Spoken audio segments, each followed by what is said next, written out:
नमस्कार, सुस्वागतम साथियों। तो आप सभी का स्वागत है आप सभी के अपने चैनल IBSC इंड्यूस क्लासेस में।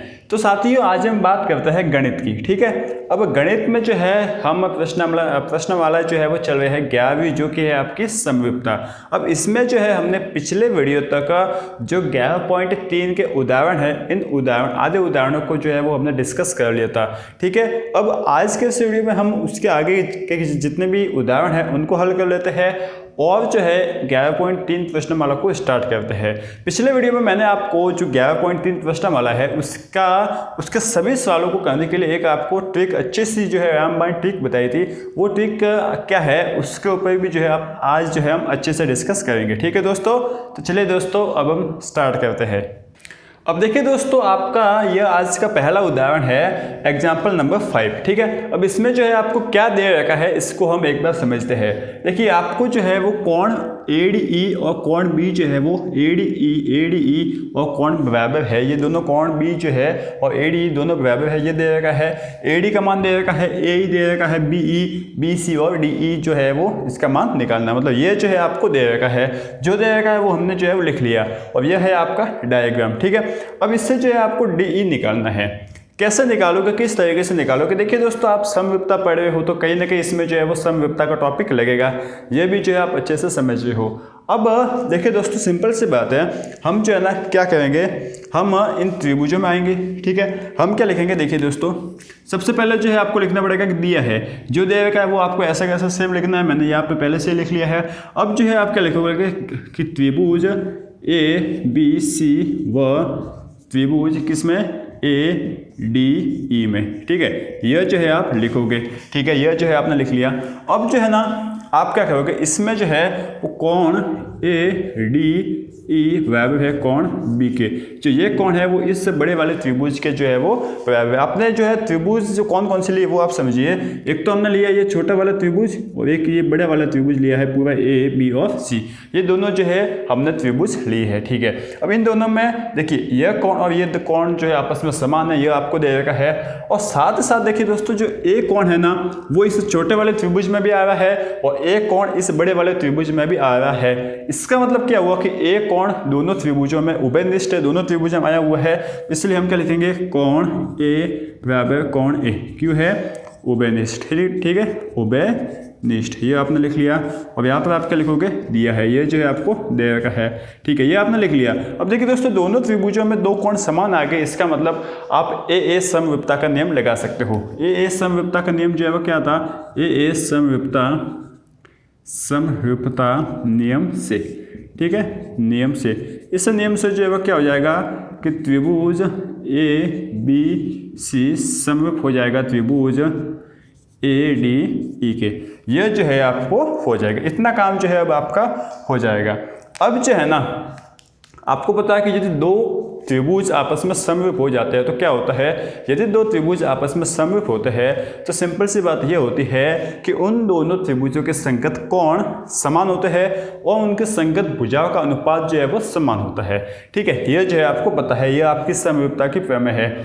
ठीक है, अब संगत कोण इनके कौन कौन से है और संगत भुजाएं जो है वो इनकी कौन कौन सी है, ये आपको जो है वो पता लगाना है। ठीक है, संगत कोण इनके कौन कौन से है और संगत भुजाएं कौन कौन सी है, बस ये आपको पता लगाना है। इससे जो है आपका सवाल हो जाएगा। लेकिन इन जैसे जो ये सवाल होते हैं ना, इन सवालों में त्रिभुजों में संगत कोण और संगत भुजाएं पता लगाना बहुत ही मुश्किल होता है। इसमें सबसे टफ काम यही है। तो इसके लिए मैंने जो है आपको एक रामबाण ट्रिक बताई थी।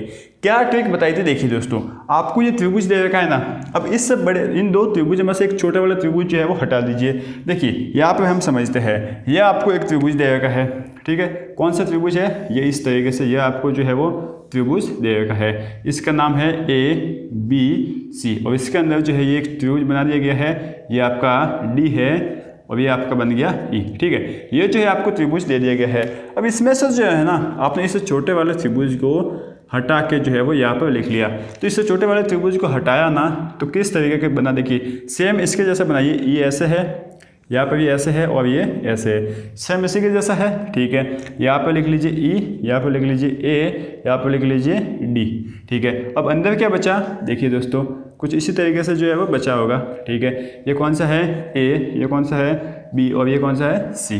ठीक है दोस्तों, अब जो है ना समरूपता का मतलब क्या होता है, एक जैसी आकृति, जैसे कि 5 रुपए के सिक्के के ऊपर दूसरा 5 रुपए का सिक्का रखना। ठीक है, जैसे कि देखिए यह एक आयत है ना, अब इस आयत के ऊपर जो है ना दूसरा आयत आप रखोगे, जैसे कि ये इस तरीके से दे दिया गया है, तो इसको क्या करोगे, घुमा के जो है ना आप इसके ऊपर रख लोगे। ठीक है, तो इससे जो है आपको संगत भुजाएं मिल जाएगी, जैसे कि ये दोनों संगत भुजाएं इस तरीके से संगत भुजाएं जो मिल जाएगी। तो इसी तरीके से जो है ना अब इस त्रिभुज को क्या करना है, इस त्रिभुज के ऊपर फिट करने की कोशिश करना है। तो कैसे करोगे, पहले तो इसको उल्टा कर लो। ठीक है, इसको उल्टा करके जो है इसके ऊपर रख लो, जैसे कि इसको उल्टा किया तो यहाँ से जो है ना क्या बन गया, उल्टा किया तो ये जो है सरफेस ऊपर आ गई और ये जो है वो पीछे चला गया। ठीक है, ये हो गया, यहाँ से जो है वो कुछ इस तरीके से बना है। ठीक है, इसको ढंग से बनाते हैं, देखिए इसी तरीके से कुछ होगा, ये हो गया। अब ये आपका क्या हो गया ए, ये आपका डी और ये आपका हो गया सी। ठीक है, सॉरी ई। अब देखिए दोस्तों यहाँ से जो है ना अब आपको काम हो गया, अब आपको संगत भुजाएं मिल गई है। देखिए ए बी के बराबर, ए बी की जैसे कौन सी भुजा है ए डी, मतलब ये दोनों संगत भुजा है। अच्छा, बी सी के बराबर कौन सी भुजा है डी ई, ये दोनों संगत भुजा है। ए सी के बराबर कौन सी भुजा है ए ई, ये दोनों भी संगत भुजा है। अब इसमें जो है ना आपको ये पता नहीं लगता कि कौन सी भुजा जो है वो किसके संगत है। ठीक है, और फिर कौन सा कोण किसके संगत है, इससे जो है आपको पता नहीं लगता। यदि आप इसमें जो है ना इस तरीके की ज़्यादा प्रैक्टिस करते हो ना, तो इससे जो है आपको आराम से देख कर पता लगा सकते हो। ठीक है, तो ये जो है संगत भुजाएं बराबर करने का एक कंसेप्ट है। तो इसको जो है आप एक बार लिख लीजिए। देखिए क्या लिखोगे कि ए बी जो है ना, यहाँ से ए बी जो है ए बी की संगत भुजा कौन सी है ए डी, तो ए बी बटे ए डी।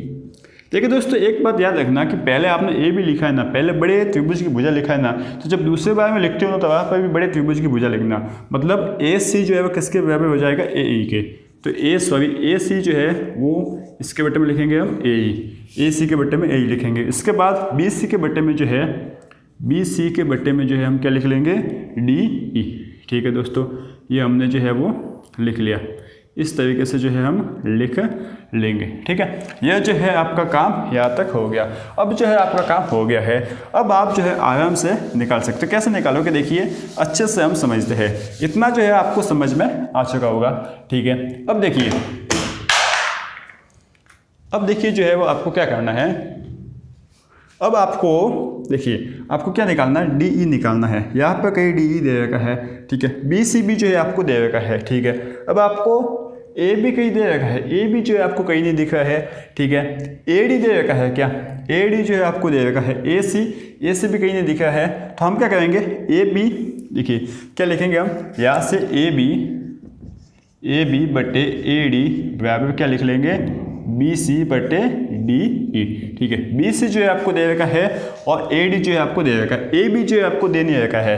तो ए बी जो है ना वो किसके बराबर है, आ का जो पूरा ए बी है वो किसके बराबर है ए ई प्लस बी ई के, इसके और इस दोनों के बराबर है। तो अब आप क्या लिखोगे ए बी की जगह लिखोगे आप ए ई प्लस बी ई बटे ए डी। ठीक है, बराबर में आ जाएगा बी सी बटे डी ई। ठीक है दोस्तों, अब जो है ना देखिए ए ई कितना है, ए ई आपको दे रखा है, देखिए अब जो है ए ई आपको दे रखा 3.6 प्लस बी ई जो है वो आपको कितना दे रखा है 2.1। ठीक है, अब यहाँ से ए डी जो है ना आपको कितना दे रखा है, ए डी आपको दे रखा 3.8। ठीक है, बराबर में जो है वो बी सी आपको कितना दे रखा है, बी सी जो है वो आपको दे रखा है कितना 4.2। ठीक है, और डी ई जो है आपको निकालना है।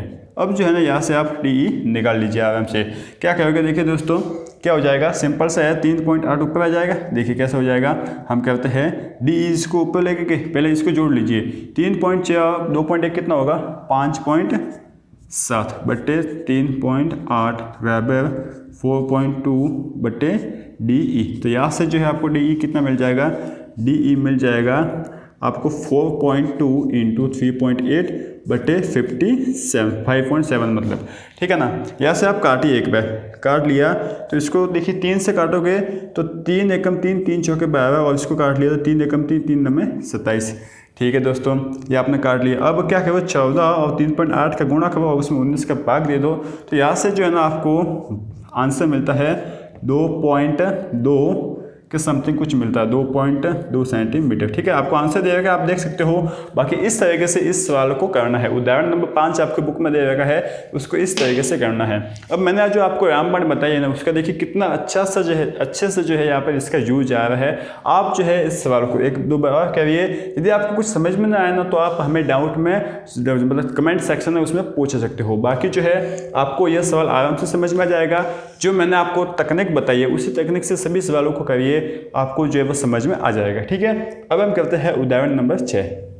अब देखिए दोस्तों, इसका अगला सवाल है एग्जाम्पल नंबर 6, उदाहरण नंबर 6। ठीक है, इसमें जो है आपको क्या दे रखा है कि ABCD एक समलंब चतुर्भुज है। ठीक है, अब जिसकी जो है वो AB समांतर D है, मतलब एक समलंब चतुर्भुज में आपको बताएगी इसकी विशेषता क्या होता है कि इसका एक युग्म जो है ना वही समांतर होता है। तो इसमें यही दे रखा है कि AB जो है वो DC के समांतर है। ठीक है दोस्तों, इसके बाद आपको दे रखा है कि यदि ADE समरूप है त्रिभुज BEC के, त्रिभुज AED कौन सा है, AED किसके समरूप है, त्रिभुज BEC के, मतलब ये त्रिभुज और ये त्रिभुज दोनों आपस में समरूप है। ठीक है, तो आपको जो है वो सिद्ध क्या करना है कि त्रिभुज जो AD है कौन सा है, AD है वो किसके बराबर हो जाएगा, BC के।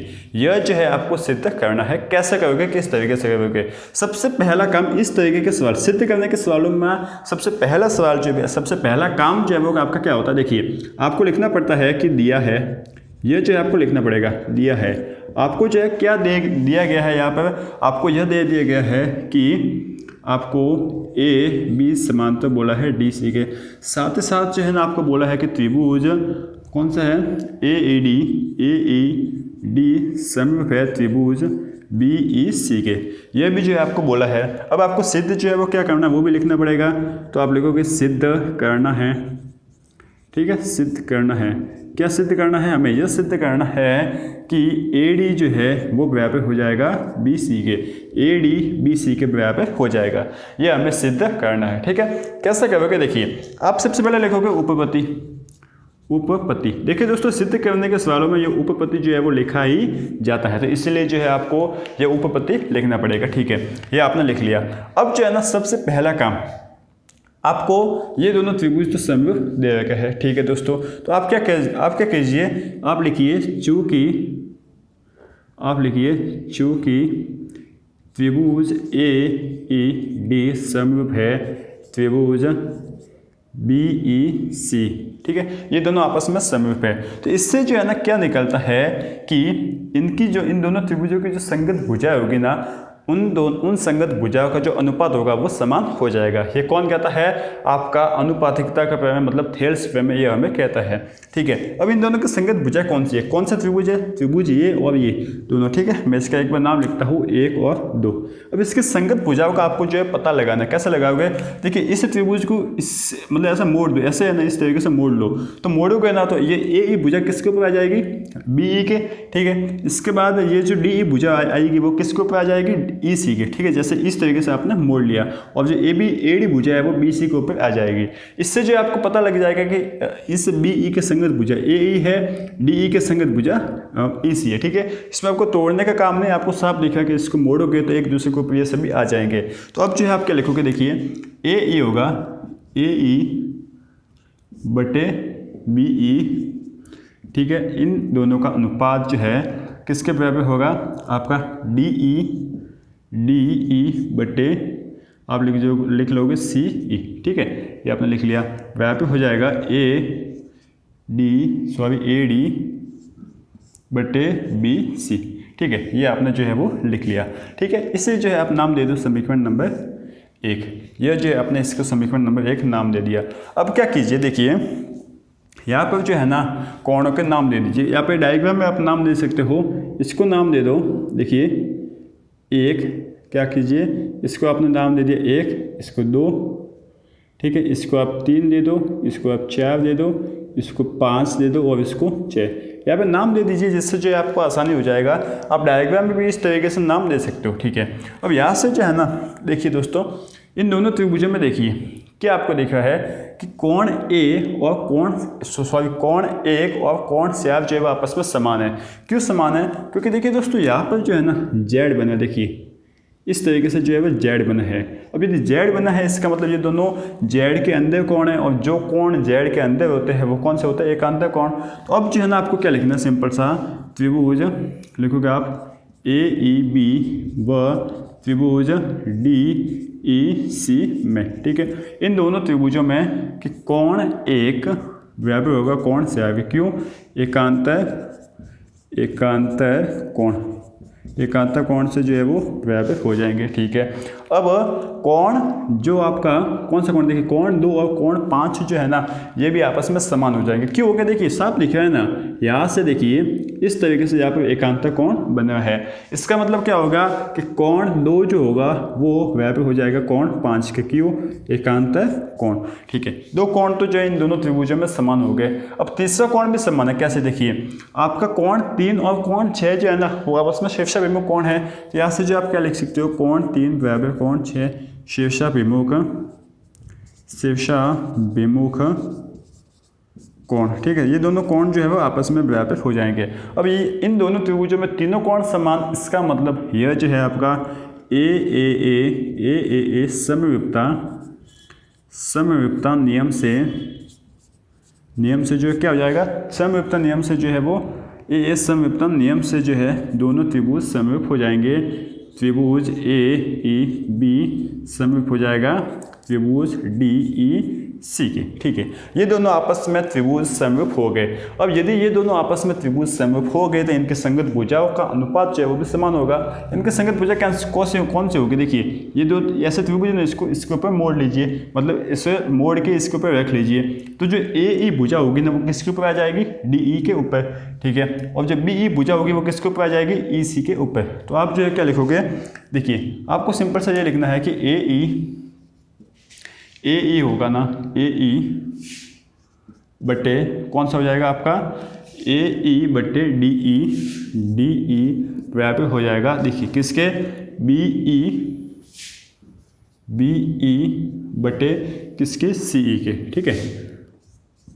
CE के, ये आपने लिख लिया बराबर में। साथ ही साथ आपका AB बटे क्या हो जाएगा आपका? BC, ठीक है। ये जो है आपने लिख लिया, ठीक है। इसे आप नाम दे सकते हो समीकरण 2। अब देखिए दोस्तों, इसका एक बार समीकरण नाम मत दो, नाम मत दो। अब देखिए दोस्तों, इसमें देखिए आपको क्या सिद्ध करना है? AD बराबर BC, ठीक है। AD बराबर BC जो है आपको सिद्ध करना है। अब यहाँ पे AD भी आया है, BC आया है, मतलब इसको तो जो है लेना है ही है, ठीक है। अब इसमें देखिए AE इसमें है, इसमें भी AE है, BE इसमें है, इसमें BE है, DE इसमें है, इसमें DE है, ठीक है। यहाँ पर देखिए DC है, CE है और DE। एक पर वापस देखते हैं, ये आपका BE बटे CE, और ये जो है आपका कौन सा हो गया? AE बटे DE है, ठीक है। ये DC नहीं है, DE है, ठीक है। अब मतलब कहने का मतलब मेरा ये है कि इन दोनों में देखिए ये दोनों पार्ट है ना, ये दोनों इसमें है। इसका मतलब यहाँ से जो ना आप ये लिखिए कि AE, इन दोनों की हमें जरूरत है। सीधे सा मतलब ये है कि AE बटे DE बराबर हो जाएगा BE बटे CE। इसकी जरूरत नहीं थी, इसको हमने उड़ा दिया, इसका कोई काम नहीं होता। इससे जो हमने समीकरण 1 और समीकरण 2 लिख लिया। अब क्या कीजिए, या फिर समीकरण 2 नाम दो ही मत ना, सिंपल सी बात ये है। अब यहाँ से AE का मान निकालोगे। AE का मान कैसे निकालोगे? AE यहाँ पे है ना, अब इसको इस साइड ट्रांसफर कर लोगे, AE को अलग करोगे तो AE कितना हो जाएगा? AE बराबर BE बटे CE इंटू DE, ठीक है। ये जो है आपने लिख लिया। अब आप क्या करोगे? अब आप सिंपल सा AE का मान जो है ना, इस समीकरण 1 में रख लोगे। तो आप लिखोगे AE का मान समीकरण 1 में रखने पर, ये जो है आपने कर लिया। तो AE का मान समीकरण 1 में रखिए। तो देखिए AE की जगह आपने लिखा BE बटे CE इंटू DE। बट्टे में पहले से जो है वो क्या था? BE, ठीक है। बी ई, बराबर में जो है पहले से क्या था डी ई, बटे में क्या था सी ई, उसके बराबर में क्या था ए डी और बटे में क्या था बी सी। ठीक है, अब देखिए बी ई से बी ई कट रहा है तो यहाँ पर क्या बचा ए डी बटे सी ई। ठीक है, मैं यहाँ वापस जो है यहाँ पर लिखता हूँ, क्या बचा यहाँ पर डी ई बटे सी ई, ये यहाँ पे बच गया क्योंकि बी ई से बी ई तो कट गया। यहाँ पर क्या बचा है डी ई बटे सी ई और बराबर यहाँ पर क्या बचा है ए डी बटे बी सी। ठीक है, ये आपका बच गया। देखिए अब इसे डी ई से ये डी ई कट रहा है, इसके नीचे आ जाएगा, और सी ई से सी ई भी जो है वो कट रहा है। अब कटा मतलब यहाँ पर भी एक आ गया और यहाँ पर भी एक आ गया, मतलब डायरेक्टली हम देखने जाए ना तो हमें क्या मिला है कि ए डी बटे बी सी, यह जो है किसके बराबर मिला, एक बराबर एक, एक बराबर एक लिखो या एक लिखो बात एक ही है। तो ए डी बराबर ए डी बटे बी सी कितना मिल गया एक, तो यहाँ से जो है ना क्या करोगे ए डी को यहाँ पे रखोगे और बी सी को एक से गुणा कर दोगे तो बी सी ही आ जाएगा। तो यहाँ से जो है ए डी बराबर बी सी जो है वो आ गया, तो ये आपका क्या हो गया इति सिद्धम। तो इस तरीके से इस सवाल को करना है, सिंपल सी बात है ना। आपको जो दिया है उस हिसाब से जो है आपको थेल्स प्रमेय लगानी थी, ये आपकी थेल्स प्रमेय लगा ली। अब जो है आपने इन दोनों त्रिभुज जो है इनको भी समरूप बता के थेल्स प्रमेय लगा ली। थेल्स प्रमेय लगाने के बाद आपको जो है इसका कोई काम नहीं तो इसको हटा लिया, इन दोनों और इससे इन दोनों से जो है ना ए का मान निकाला और ए का मान जो है इसमें रख लिया। ठीक है, ये जो है आपका काम हो गया। आप चाहते हैं ना तो यहाँ से बी का मान निकाल कर भी जो है इसमें रख सकते हो, तो बात एक ही है। इस तरीके से जो है आपका सवाल हो जाएगा, आपको जो है ऑटोमेटिकली आंसर मिल जाएगा। ठीक है दोस्तों, यह है आपका छठा सवाल। अब हम और आगे इसके आगे हल करते हैं।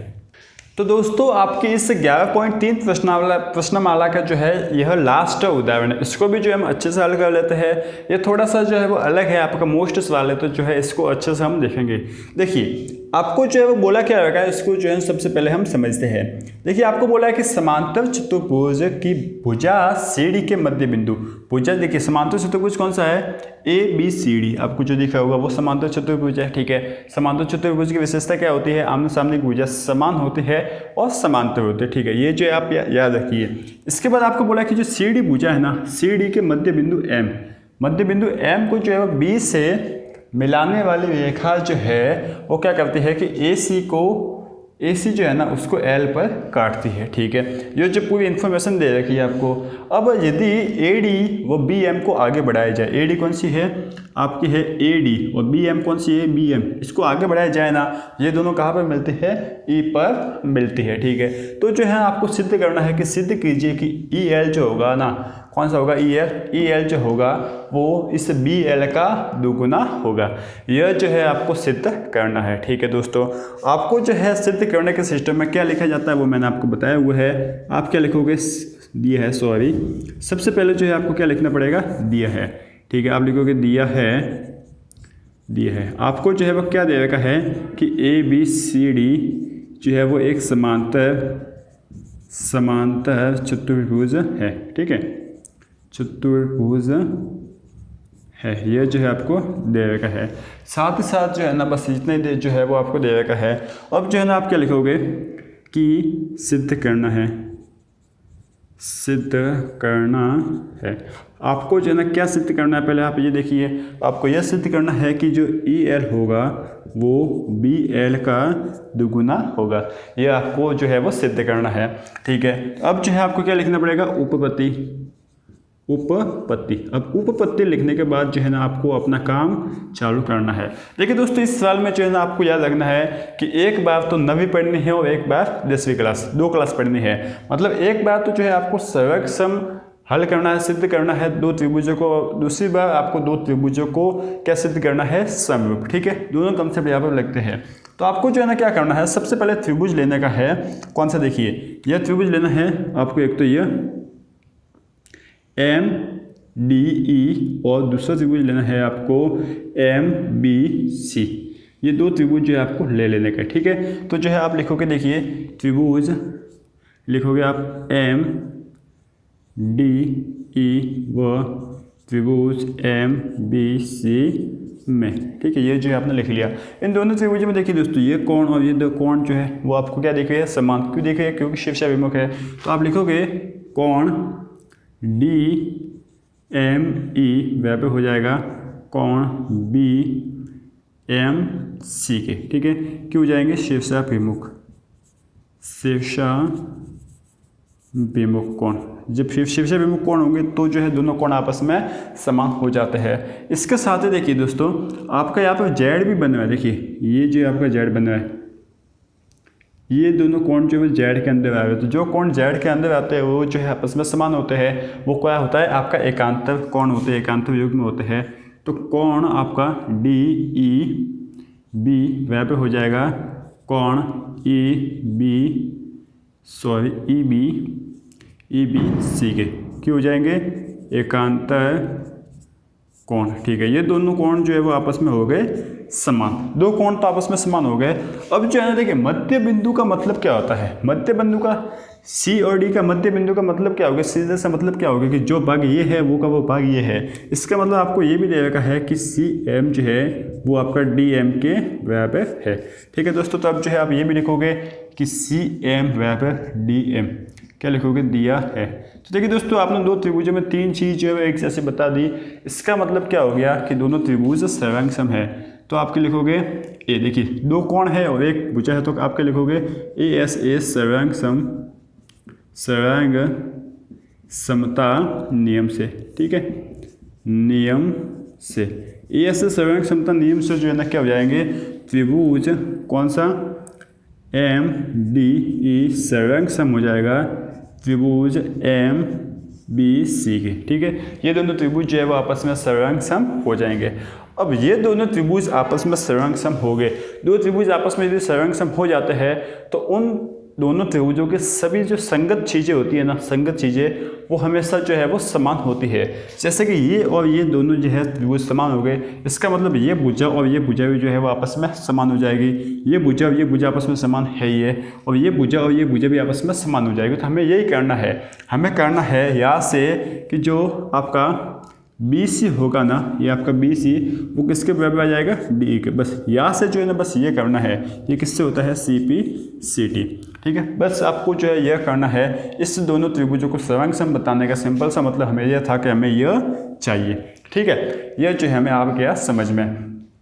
अब देखिए दोस्तों आपको जो है ना ये भी दे रखा है, क्या दे रखा है कि ए बी सी डी एक समांतर चतुर्भुज है। समांतर चतुर्भुज है इसका मतलब क्या हो गया कि ए डी बराबर बी सी, ठीक है। ये होता है ना क्योंकि आमने सामने की भुजा समान भी होती है समांतर भी होती है, ठीक है। तो अब आप लिखोगे परंतु ए डी बराबर है बी सी के, ठीक है, किससे दिया है, ठीक है दोस्तों। बस इतना जो है आप लिख लो, ये दोनों चीज़ें आप लिख लो ये आने के बाद। अब जो है ना आप क्या करो, ये त्रिभुज और ये त्रिभुज दोनों को जो है ना क्या बता दो समरूप, दोनों को आप समरूप बता दो, आपका जो है वो काम, ये वाला काम जो है वो हो जाएगा जो आपने सिद्ध करने का लिखा है वो, ठीक है।